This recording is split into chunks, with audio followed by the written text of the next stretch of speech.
अस्सलाम वालेकुम। आज का जो मेरा मौजू है वो है, यानी कि आज का टॉपिक वो फिटनेस कंप्लीट्स। फिटनेस कंप्लीट्स के बारे में इसलिए बात करूँगा कि इसकी बहुत सारी थीरीज तो मिलती हैं और इसके बारे में काफ़ी बात भी की जाती है, बहुत ज़्यादा एक्सप्लेनेशन भी है, लेकिन मेरी कोशिश है कि ये टॉपिक मैं आसान अंदाज से समझाऊँ, बहुत ही आसान अंदाज से। क्योंकि बाज़ औक़ात क्या होता है, मुझे बीच में इसकी ज़रूरत पड़ी इन टॉपिक्स की, तो मैंने काफ़ी स्टडी किया, तो मैंने जब देखा तो कुछ जगहों पे अक्सर लोगों को, यानी कि स्पोर्ट्स में वगैरह को, और मुझे भी इस चीज़ की एम्बिग्युइटी थी कि पावर में और स्ट्रेंथ में क्या फ़र्क है, और दूसरे कंपोनेंट्स को एक दूसरे कंपोनेंट के साथ मिक्स किया जाता है, जबकि डेफिनेशन के अंदर एक दूसरे से मिक्स नहीं करा जाता। कोई भी डेफिनेशन एक दूसरे से मिक्स नहीं करती।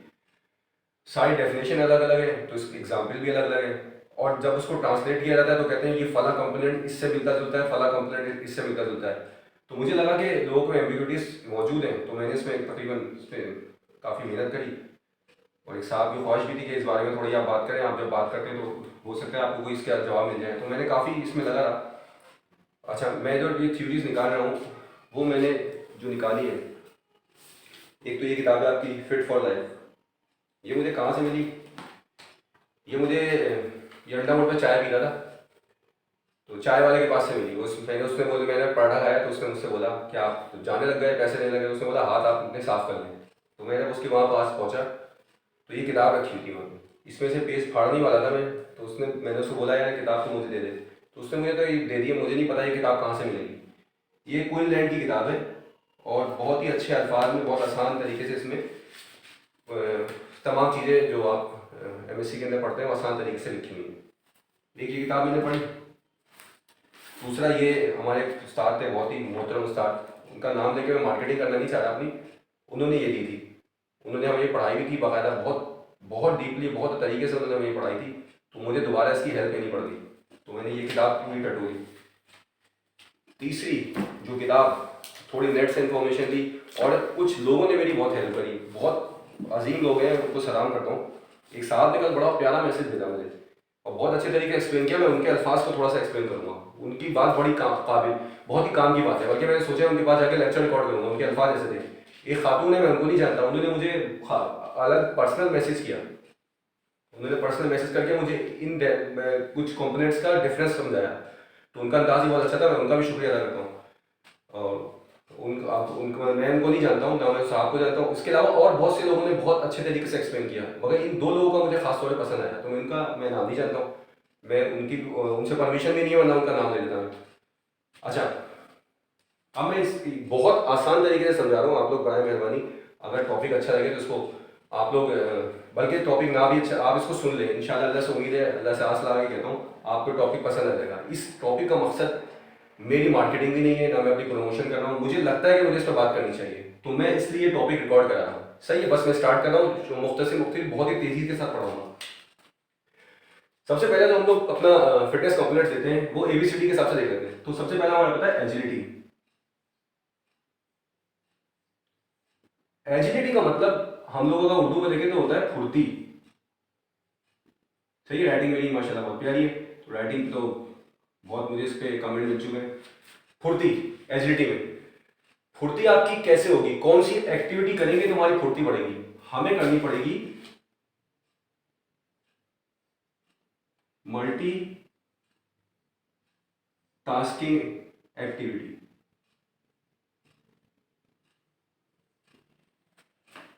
सही है, मल्टीटास्किंग करनी पड़ेगी। मल्टीटास्किंग एक्टिविटी के लिए अगर हम लोग देखते हैं तो आप लोग एक्सरसाइज वगैरह का नहीं बता रहा, एक आसान तरीका बताता हूँ। हम लोग एनिमल्स को स्टडी कर लेते हैं, जानवरों को देख लेते हैं, ठीक है। अच्छा, मैंने एक किताब और पढ़ी, मुझे उससे भी बड़ा फायदा हुआ, वो है ये क़ससुल अंबिया। अब कहेंगे इस्लाम का इससे क्या ताल्लुक आ गया, एंड में बताऊंगा, एंड में इंशाल्लाह इस पर जिक्र करूंगा। कंपैरिजन आया है तभी मैंने ये क़ससुल अंबिया है, बनोरिया टाउन की गालमन, मौलाना फरीद अहमद साहब इसके मौलिफ हैं, ठीक है, और इनकी ये किताब है। तो ये किताब की जरूरत पड़ेगी, मैं बताऊंगा इसमें फिटनेस कंपोनेंट्स का जिक्र कहाँ पे है क़ससुल अंबिया के अंदर। एजिलिटी, फुर्ती, मल्टीटास्किंग एबिलिटी अगर हम देखें तो हम लोग देखते हैं कि सबसे ज़्यादा फुर्ती जो एनिमल्स के अंदर मिलती है। ऐसे तो आपको कई जानवरों में करेंगे असेसमेंट, तो किसी में सबके अंदर कुछ ना कुछ क्या फिटनेस कंपोनेंट्स मिलते रहेंगे, लेकिन मैं खास तौर पर पार्टिकल इसलिए करूँ ताकि आपको वो इस बात समझ में आ जाए।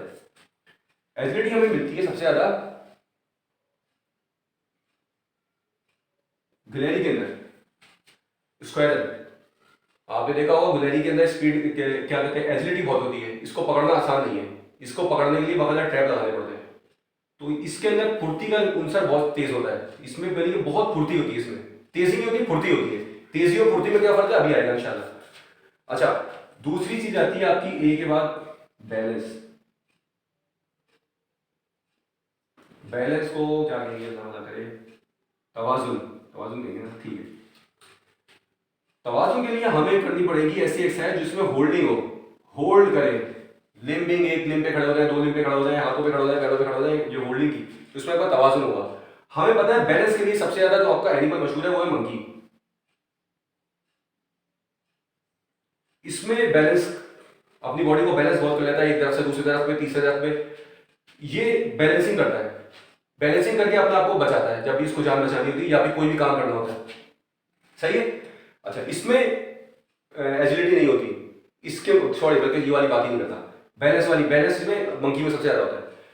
तीसरा आता है आपका बॉडी कंपोजिशन। बॉडी कंपोजिशन एक बाकायदा पूरा टॉपिक है, उसमें बताना पड़ता है आपके अंदर फैट्स की इंटेंसिटी कितनी है, मसल्स की कितनी है, आपके अंदर वाटर कितना है, और उसमें मुख्तलिफ बोन्स की इंटेंसिटी क्या है, सारी चीजें बतानी पड़ती है। तो मैं उस पर बॉडी कंपोजिशन पे नहीं आना, मैं आता हूँ कार्डियो पे।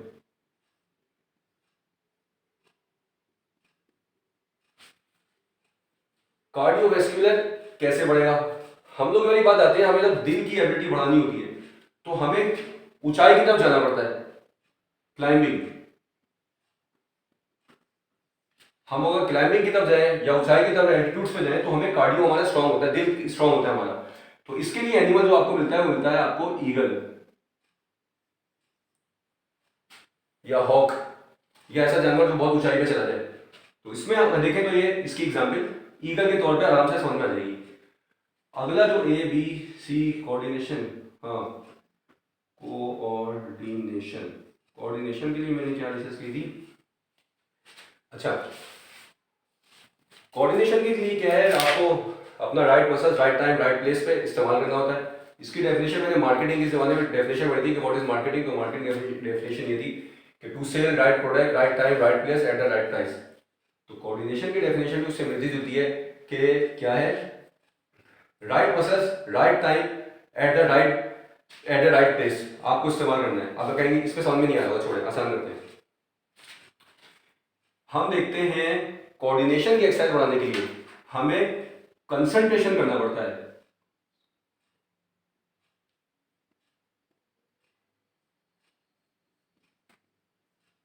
और कंसंट्रेशन स्नेक में होता है, सांप के अंदर मौजूद होता है। ये कंसंट्रेट करता है, बहुत देर तक बैठा रहेगा, बहुत कंसंट्रेट करेगा, फिर जाकर अपने टारगेट पे अचीव करेगा। तो कोऑर्डिनेशन में हमने कंसंट्रेशन देखा, तो स्नेक की एग्जांपल आती है। अच्छा, इसके बाद अल्लाह अल्लाह करे आपका होता है A B C D E, endurance.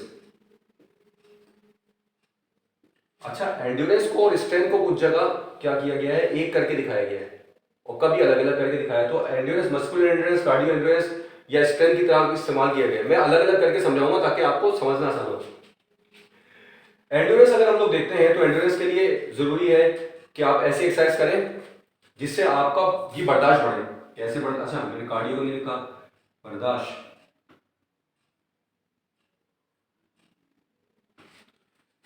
बर्दाश्त के अंदर हमारा जो है वो है रिपीटेशन, रिपीटेशन। हम रिपीटेशन करेंगे और इसकी एग्जांपल है सबसे अच्छी हॉर्स। हॉर्स भागता है, भागता रहता है, इसके अंदर एंड्योरेंस बहुत ज्यादा होती है और एंड्योरेंस बढ़ाने के लिए आपको रिपीटेशन करनी पड़ती है, ठीक है। अच्छा, ई एफ फ्लेक्सिबिलिटी। फ्लेक्सिबिलिटी बढ़ाने के लिए सबसे इसकी जो सबसे आसान तरीका है वो है स्ट्रेचिंग। ये तो हमने बहुत करी जिम्नास्टिक में, स्ट्रेचिंग। फ्लेक्सिबिलिटी बढ़ाने के लिए हमें स्ट्रेचिंग करनी पड़ेगी। और फ्लेक्सिबल अगर हम लोग देखना चाहें, या तो हम देखते हैं कैट को या ऑक्टोपस को। ऑक्टोपस हमें मिलता है जो कि इसके आर्म बहुत ज्यादा फ्लेक्सिबल होते हैं, लेकिन वो आपका वाटर का एनिमल है तो उसकी एग्जांपल छोड़ दें, कैट को समझें। हम लोग लैंड के एनिमल कर रहे हैं तो लैंड पे ही देख लें, और बस बीच में एक एयर का वो ईगल आ गया। तो फ्लेक्सिबिलिटी के लिए हमें करना है स्ट्रेचिंग, और आपका कैट की एग्जाम्पल इसमें बड़ी प्यारी आ रही है, ठीक है। ABCDEFG। अब आते हैं पावर का। पावर का मतलब होता है ताकत, सही है। पावर का मतलब होता है ताकत। अच्छा, ताकत हमें कैसे बढ़ेगी? ताकत हमारी बढ़ेगी लोडिंग से। जब हम लोग ज्यादा लोड करेंगे तो हमारे अंदर पावर आएगी। इसकी एग्जाम्पल आप ले लें, एलिफेंट ले लें, हाथी का बच्चा। हाथी का बच्चा ले लें या हाथी ले लें, कोई मसला नहीं है, हाथी भी हाथी का बच्चा ही होता है। तो पावर के लिए लोडिंग, और इसके लिए एलिफेंट की एग्जाम्पल, इसमें होती है पावर। अच्छा, पी अब आया PQR S, strength. Strength Google पे जाके देखेंगे तो आपको वो लुक अप पट्टा बोलूं, गूगल बाजों का गलतियां कर रहा होता है। पावर को भी ताकत बताएगा, स्ट्रेंथ को भी ताकत बताएगा। इसमें होता है दिमाग खराब कि यार ये दोनों चीजें एक तो नहीं हो सकती। जब स्पेलिंग अलग है, लफ्ज भी अलग है, डेफिनेशन अलग है, तो ये कैसे हो सकती है? तो मैंने स्ट्रेंथ को मेरे इत्तेफाक से मैंने एक जगह पढ़ा रहा था, मैं थोड़ा इंग्लिश ही पढ़ा रहा था गलती से, थोड़ी टूटी फूटी आती है, तो वहां पे मैंने एब्स्ट्रैक्ट नाउन पढ़ा है, तो वहां पे आया स्ट्रॉन्ग। स्ट्रॉन्ग का एब्स्ट्रैक्ट नाउन कैसे बनेगा? स्ट्रेंथ बनेगा। तो इसका मतलब होता है मजबूत। पावर ताकत है, स्ट्रेंथ मजबूती है। हम ये वाली बात जानते हैं कि मजबूती करने के लिए, मजबूती पैदा करने के लिए हमें क्या करना पड़ेगा? हमें सहते रहना है। हम कोई चीज सहते रहो सहते रहो सहते रहो, मजबूत रहता है। कैसे? वो मैं तारिक जमील के बयान में सुना था कि अगर कोई कोयला मुसलसल सहता रहता है, गर्मी सहता रहता है, तो वो कोयला हीरा बन जाता है। यानी कि एंड्योरेंस, बर्दाश्त करते रहो करते रहो करते रहो, यहां तक कि स्ट्रेंथ बन जाए।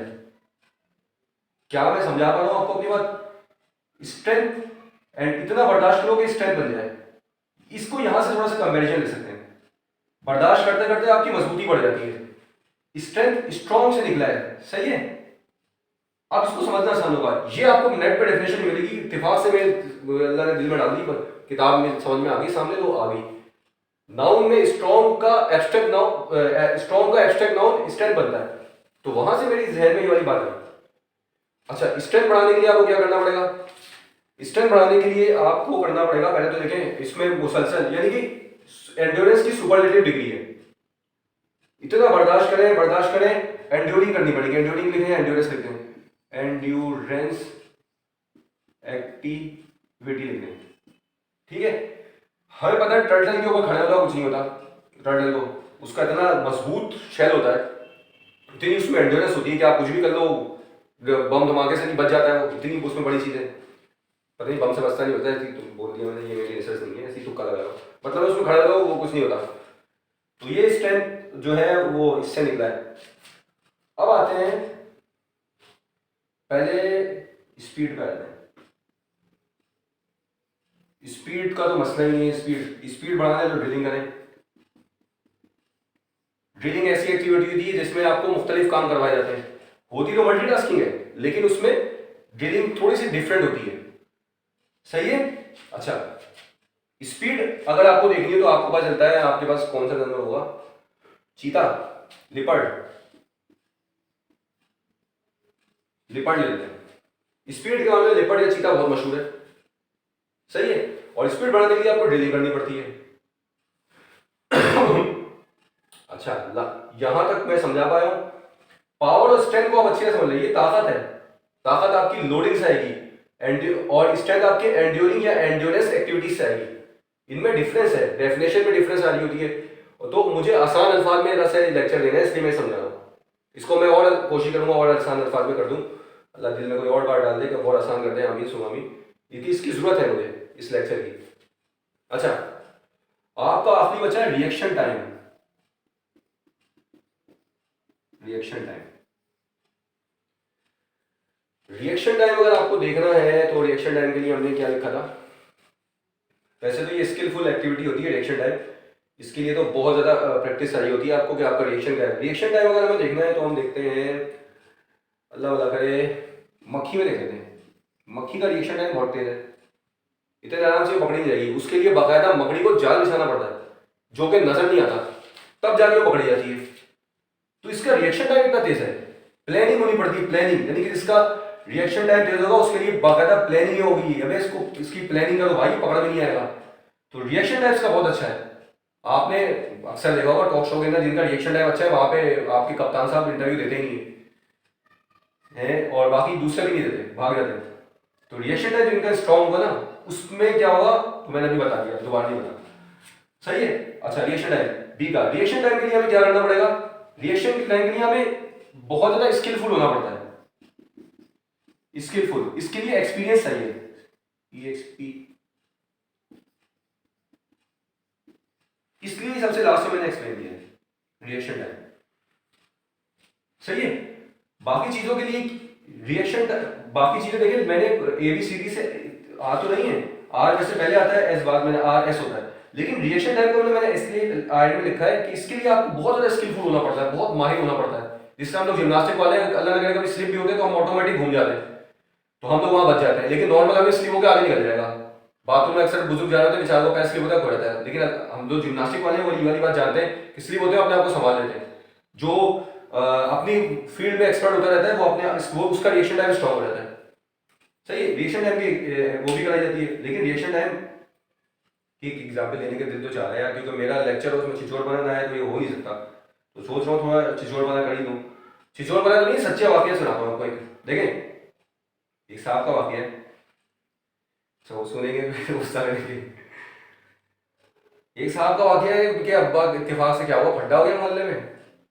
अब उनका रिएक्शन टाइम लेके अब्बा की पिटाई हो रही है, लड़कों ने बताया बेटा तेरे अब्बा पिट रहे हैं, तो वो इत्तेफाक से अपनी गर्लफ्रेंड से लगे होते हैं, तो वो कह रहे एक मिनट रुक जा, मैं ये बात करके आ रहा हूँ। अब्बा को मैंने कहा अब्बा को थोड़ी देर पिटने दो फिर मैं आ रहा हूँ। यानी कि उनका रिएक्शन टाइम खत्म ही हो चुका है, यानी कि पहले वो फला काम करेंगे उसके बाद फिर वो आएंगे, पहले PUBG खेल लेंगे, पहले टिकटॉक पे वीडियो बना लेंगे, फिर जाके अब्बा की उड़ाई बचाएंगे। उस वक्त अब्बा पता नहीं बचे ना बचे। तो ये रिएक्शन टाइम को मैंने अपने देसी अंदाज में समझाया है। तो भाई एक आज चीजों बना इत्तेफाक से हो ही जाता है कुछ ना कुछ मुझसे। खैर मैं पढ़ा, मेरी आदत इस तरह पढ़ाता हूँ। आप लोग, अगर आप लोगों को ये मेरी बिलावजी का मतलब बिलावजी का लेक्चर कर या शायद काम का लेक्चर है, अगर आपको समझ में आया है तो आप लोग इसको आपको फॉरवर्ड नहीं करें, मतलब समझे इसको, आप लोग अपने अल्फाज में आगे फॉरवर्ड करें। ये मैं अपनी मार्केटिंग इससे नहीं करना चाह रहा। सही है, ये मेरा बिल्कुल इससे मार्केटिंग का कोई ताल्लुक नहीं है। यहाँ तक अगर आपको समझ में आ गया है तो मैं आपको समझाता हूँ मुझे ये एग्जाम्पल्स कहाँ से मिली। अच्छा, ये फिटनेस कंप्लेंट्स आपके इलीगल वे से भी पूरे हो सकते हैं। आप एक ऐसा तरीका इख्तियार करते हैं जिससे आपके अक्सर इसमें से कंप्लेंट जो है वो स्किलफुल के अलावा, स्किलफुल नहीं मिलेगा आपको, यानी कि रिएक्शन टाइप का नहीं आएगा। अच्छा, वक्ती तौर पे, अच्छा उससे फ्लेक्सिबिलिटी भी नहीं आएगी, यानी कि कुछ कंपोनेंट्स उससे पूरे में वो बहुत लंबा मौजूद जाएगा। फिर कुछ उसमें आपके स्ट्रेंथ जो है, कुछ आपके फिटनेस कंपोनेंट्स जो है वो वक्ती तौर पे इलीगल तरीके से भी आपके पूरे हो जाते हैं। अब मैं आपको वाकया सुनाता हूँ उसका, ठीक है, इसको मिटाते हैं। अल्लाह भला करे, मेरे दिल में आ गया, कहाँ से आया। देखिए ये बुक कससुल अंबिया, कससुल अंबिया के अंदर पेज नंबर है 60। इसमें एक वाकया दिया हुआ है नूह अलैहिस्सलाम का, नूह अलैहिस्सलाम का वाकया दिया हुआ है, इसमें लिखा हुआ है। अच्छा पहले मैं वो वाली बात पूरी कर लूँ। आपके इलीगल तरीके से अपने फिटनेस कंप्लेंट्स पूरे करने हो तो आपके इलीगल रिसोर्सेज होते हैं जिसको आप डोपिंग कहते हैं, या फिर आप शराब के जरिए भी वो काम पूरा कर सकते हैं। अगर आप शराब पीते हैं तो वक्ती तौर पर आपकी एबिलिटीज बढ़ जाती है। वो एबिलिटीज कौन सी बढ़ती है वो बताता हूँ। अच्छा वो मैं इसमें बताता हूँ आपको। हज़रत नूह अलैहिस्सलाम का वाकया लिखा हुआ है। हज़रत नूह अलैहिस्सलाम की जब कश्ती रुकी, जमीन की सफाई वगैरह जब हो गई, सब कुछ हो गया, उसके बाद नूह अलैहिस्सलाम ने एक जमीन पे अंगूर का दरख्त लगाया, और सॉरी अंगूर की बेल होती है, अंगूर की बेल लगाई। जब अंगूर की बेल लगाई उन्होंने तो शैतान ने आके उसको फूंक मार दी, वो हो गई खराब। तो हज़रत नूह अलैहिस्सलाम को बहुत बुरा अफसोस हुआ इसका। शैतान उनके पास आया, कहने लगा एक काम करो, ये दरख्त तुम्हारा दोबारा सही कर देता हूँ, लेकिन तुम्हें बलि देनी पड़ेगी। तो नूह अलैहिस्सलाम बोले किसकी बलि दे, बलि कुर्बानी की बात नहीं कर, बलि देनी पड़ेगी। कह रहे ऐसा जानवर हो जो कि शेर की तरह बहादुर हो, रीछ की तरह कवि हो, चीते की तरह गुरसीला हो, गीदड़ की तरह भौंकार हो उसकी, कुत्ते की तरह लड़ाका हो, लोमड़ी की तरह चलाक हो, और चापलूसी लोमड़ी की तरह हो, और मुर्ग की तरह आवाज निकालने वाला हो। तो नूह अलैहिस्सलाम बोले मैं नहीं दूंगा कुर्बानी, मैं बिल्कुल नहीं दूंगा सिर्फ। तो शैतान ने क्या किया, एक ऐसा जानवर, उस जानवर का जिक्र नहीं लिखा हुआ इसमें कौन सा जानवर, उसको ज़िबा किया, वो उसके अंदर ये सारी एबिलिटीज मौजूद थी। वो जो भी जानवर था, मुझे भी नहीं पता, इसमें हो सकता है आगे मुझे मिल जाए, मैं पढ़ नहीं पाया शायद वक्त की किल्लत की वजह से। उसकी बलि दी तो अंगूर का दरख्त, अंगूर की बेल निकलना शुरू हुई और उसमें मुख्तलिफ किस्म के वो क्या कहते हैं कलर के अंगूर आना शुरू हो गए। तो इसलिए अंगूर से बनी हुई शराब जो है वो हराम हो गई। और शराब आपकी जब एबिलिटी बढ़ाती है तो आपको पता है शराब पीने वाला जो है ना वो वक्ती तौर पर शेर की तरह बहादुर होता है, रीछ की तरह कवि होता है, चीते की तरह उर्सीला भी होता है, गीदड़ की तरह भौंकता भी है, कुत्ते की तरह लड़ाका भी होता है, लोमड़ी की तरह चालाक भी होता है, शराब पी के चालाकी वाले काम भी किए जाते हैं, चापलूसी भी रहती है, और मुल्क की तरह आवाज निकालने वाला भी बन जाता है। तो ये यहाँ पे मेरे रेफरेंस आया, जब मैंने यहाँ पे देखा ना बहादुरी वादी, तो मेरे जहन में एग्जाम्पल आई, तो मैंने कहा यहाँ से आपको मैं एग्जाम्पल दूँ। यानी कि फिटनेस कॉम्प्लेक्स हमें अगर ओके कर लें अपने, तो हमारे पास इलीगल वे है तो इलीगल वे से ना करें, आप उसको लीगल वे से करें। लीगल वे का भी जिक्र हुआ है, लीगल वे के लिए ट्रेनिंग्स होती हैं, ट्रेनिंग्स के अंदर मैंने सारी एक्टिविटीज आपको बताई, सही है। तो मैंने ये दो छोटी सी तकरीबन 6 दिन 8 दिन या जितने दिन की मेरी जो मैंने इस पर काम किया, बहुत ज़्यादा काम नहीं कर पाता हूँ, बहुत ज़्यादा जिम्मेदारी होती है, बच्चों को पढ़ाना होता है और पेशेंट भी देखने होते हैं, तो मैं नहीं कर पाता हूँ उतना। लेकिन मेरा इसमें बहुत ज़्यादा दिल आ गया था क्योंकि एक बहुत बड़ी हस्ती उन्होंने मुझसे ही कहा था, वो जैसे कि उनका इंतकाल हो गया, अल्लाह उनके बहुत दर्जात बुलंद फरमाए, अमीन सुमीन। उन्होंने मुझसे कहा था यार हमारे बच्चों का मेहनत करें, ये चीज़ें करें। मैं उनको एक्टिविटीज़ तो करा देता हूँ, लेकिन वो कहते हैं यार आसान अल्फाज में समझाओ। उन्होंने मुझे एक बड़ी अच्छी एग्जाम्पल दी, उन्होंने एक एग्जाम्पल दी, मैं आपको समझाता हूँ, आपको बड़ा मजा आएगा। केमिस्ट्री के किसी भी टीचर से जाके आप पूछ लें नाइट्रोजन क्या होता है, जवाब सुनिएगा, गैस होती है, एयर में इतनी % होती है, हमारे माहौल में इतनी होती है, इधर होती है, पता नहीं उल्टी उल्टी बातें बोलते हैं कि समझ में नहीं आएगा, आपके बच्चा हो जाता है इससे कंफ्यूज, क्या है क्या होता है। तो मुझे ये मौलवी ने बताया क्या नाइट्रोजन क्या होती है, नाइट्रोजन को उन्होंने बोला ठंड होती है भाई, खत्म हो गई बात, समझ में आ गई। तो भाई अल्लाह के वास्ते आसान अल्फाज में समझें। तो उन्होंने मुझसे ये बोला कि बेटा आसान अल्फाज में समझाओ, आपको अपनी आपकी यहाँ पे अराइनी सीखने हमें कि आपको ये टॉपिक आता है नहीं आता है, कहना हमें नहीं चाहिए, हमारे बच्चों को आना चाहिए आसान अल्फाज में। तो आसान अल्फाज में उस वक्त आएगा जिस जबान पे आप है, अगर आप पंजाबी है तो पंजाबी में उसको रिसर्च सोचें उस पर थोड़ा और उसको पंजाबी में कर दें, बलोची है तो कर दे चीड़े कीड़े जो भी है लगा दे, तो आपके बच्चों को तो समझ में आ जाएगा। पठान है तो वो यार इसको ऐसे समझाओ, उसको भी पठानी में लगा, जो भी आप लोग का है ना उसको वैसे कर दे। तो बच्चों को जो आपका जो कस्टमर, वो यानी कि कस्टमर नहीं बोलना चाहिए, अल्लाह माफ करे, आपका जो स्टूडेंट होगा, स्टूडेंट को समझ में आ जाएगा, उसको समझ में आएगा तो आपका इंशाल्लाह आगे काम बहुत अच्छा हो जाएगा। तो रिसर्च की एबिलिटीज बढ़ती चली जाएंगी। अगर बच्चों में रिसर्च की एबिलिटी आ गई तो फिर एमफिल पीएचडी में एडमिशन लेने में मजा आएगा, वरना फिर वही है कि सर ये रिसर्च कैसे होती है, एमफिल के बच्चे मुझसे रिसर्च कैसे होती है, अब मैं क्या बोल सकता हूँ सर मैंने ये रिसर्च कैसे करूँ, डेटा कलेक्शन क्या होती है, ऑब्जर्वेशन क्या होती है, तो इसको सही से बता दें। इसलिए आपके सवाल होते हुए ये सवालों के जवाब मैंने दिए, तो बच्चों को बेचारों को नहीं पता होता, क्यों, क्योंकि जो जो प्रीवियस जो बेचारे उस्ताद हैं उनके पास इतना काम का लोड होता है, वो बता नहीं पा रहे होते, और उनसे पहले उनके स्कूलों के अंदर इतनी बेस बनाई नहीं जाती कि 9 मैट्रिक में रिसर्च आ जाए, उनको इतना सोर्स से शुरू कर दें। तो ये मसले मसाइल है, बाद वक्त टीचर को भी नहीं आ रही होती, मगर क्या कहते हैं वो वाले टीचर नहीं है। मैं अल्लाह करे अपने टीचर्स की बात करूँ, मेरे बहुत अच्छे टीचर से पढ़ा अल्हम्दुलिल्लाह, मेरे टीचर बहुत रिस्पेक्टफुल है। कुछ टीचर को ऐसा हमें मिले बाद ऐसे टीचर मिले जो बेचारे फारिग थे, लेकिन उनको हम फारिग नहीं बोलते, अल्लाह ने उनको जगह पे लगाया तो कोई मकसद ही होगा, उनसे बहुत बड़े बड़े काम हुए, ठीक है, लेकिन वो समझा नहीं पा रहे थे, किसी और चीज़ में अच्छे होंगे, बिल्कुल अच्छे होंगे तभी अल्लाह ने उनको यहाँ भेजा और उनसे फ़ायदा भी होगा। खैर मैंने एक एग्जाम्पल आपको दी, आज यहीं पर मेरा लेक्चर ख़त्म करता हूँ। अल्लाह से उम्मीद है कि आपको पसंद आया होगा, और अगर नहीं भी आया तो भाई आप इससे सिर्फ ये अखज़ कर लें कि आप कोई भी चीज़ को आसान अल्फाज में समझाएं, आसान अल्फाज समझाएं और कंपैरिजन में समझाएं। कंपैरिजन में आप तंज़ो मिज़ा कर लें, आजकल की एग्जाम्पल्स कर लें, तो उससे बड़ा फ़ायदा होता है, बच्चे सीखते हैं, ठीक है, और हालात भी सामने आते हैं और इंसान जो है इंसान का बच्चा बन जाता है, ठीक है। यहाँ पर मैं अपनी मौजूद ख़त्म करता हूँ। अस्सलाम वालेकुम व रहमतुल्लाह।